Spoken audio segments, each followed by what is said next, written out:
Hello everyone. Today we are going to see about MIDI, which stands for Musical Instrument Digital Interface. It's a technical standard that allows electronic music instruments, computers and other devices to communicate and synchronize with each other. It was first introduced in the year early 1980s and has since become a fundamental protocol in the world of music and multimedia. Now we are going to see some of the key aspects of MIDI. Communication Protocol. MIDI does not transmit audio signals. Instead, it sends data messages. These messages include information about the musical notes, their duration, volume, and various control parameters. MIDI is a platform independent and can be used with a wide variety of electronic instruments, software applications, and hardware devices, regardless of the manufacturer. This universality is one of its significant advantage. Types of messages in MIDI. Note messages trigger the playing of musical notes. Control change messages modify parameters like volume, modulation, or pitch bend. Program change messages change the instrument or sound preset.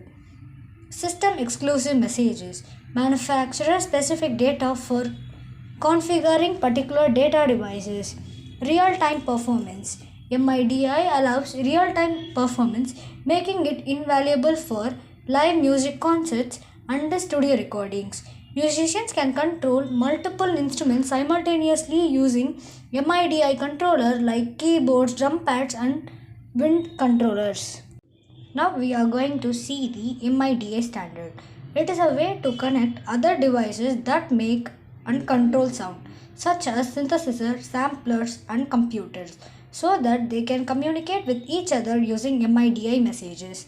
This lets one keyboard trigger sounds on the other synthesizer and makes it possible to record music in a form that allows for music note editing, flexible, and song arrangement. Virtual instruments, computer programs that simulate hardware synthesizers and samplers also communicate with computer sequencing software running on the same computer using MIDI messages. Communication by messages. The most important thing to understand about MIDI is that it is based on the idea of message passing between the devices or a piece of equipment or softwares. Imagine a common situation. You have a keyboard synthesizer and you would like to record a sequence using the sound that are in the synthesizer.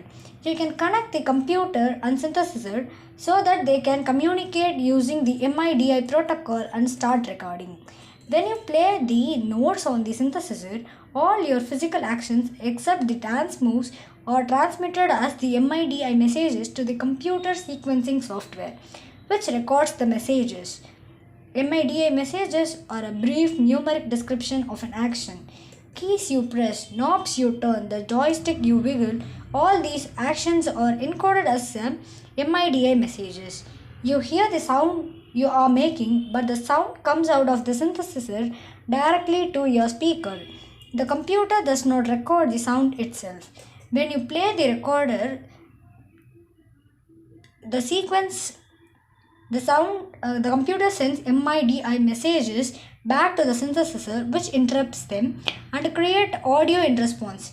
Because the music handled by the computer is in the form of encoded messages rather than acoustic waveforms, it is responsible to change the sound of the track from a piano to a guitar after recorded the track.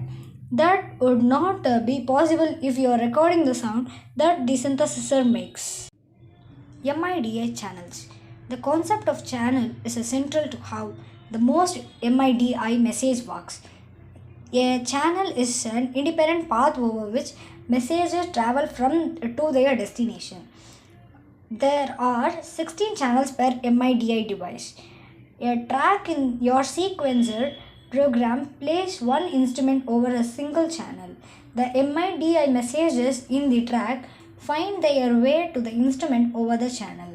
The MIDI are a bit like channels on your TV set.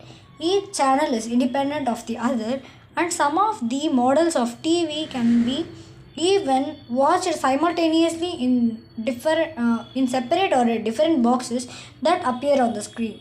Just imagine a TV show.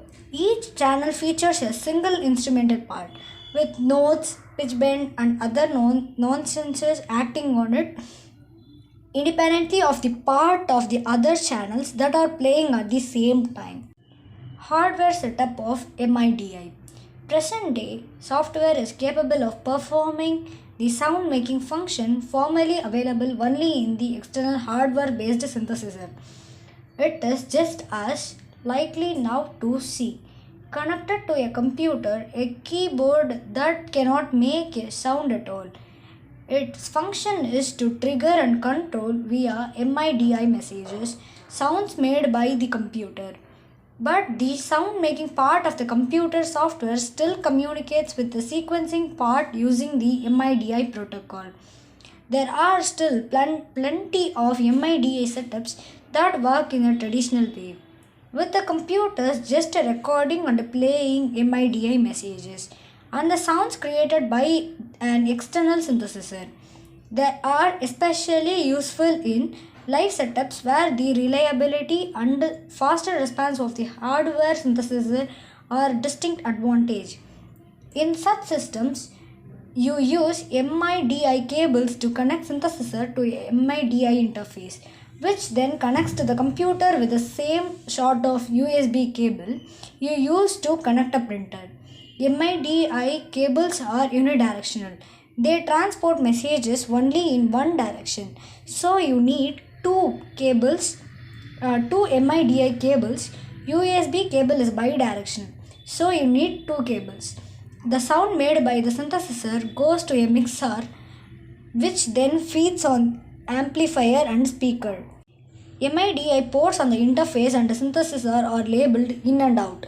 You can connect the MIDI out jack to the synthesizer of the synthesizer to the MIDI in jack of the interface and vice versa. General MIDI. Synthesizers and samplers have large numbers of sounds, which we call patches or programs. The patches appear in banks of 28 or fewer, and your computer software select the patches by number even if you choose the patch from the list of names and never notice the patch numbers.